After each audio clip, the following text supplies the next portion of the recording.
Yan ay habulang kangit-ngit sa giduyugan sa ulan.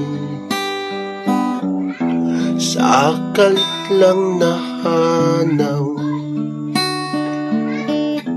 ang binlisiw sa adlaw, o kahayang sa imong panangway nga naulipon sa umang tiyatay.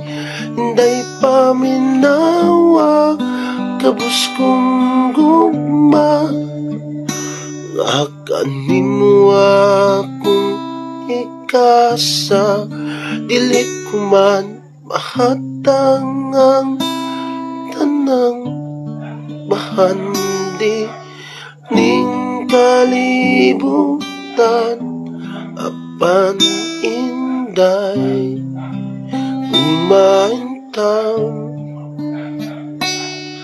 ang alaot nga naulipon sa gumang kiyata.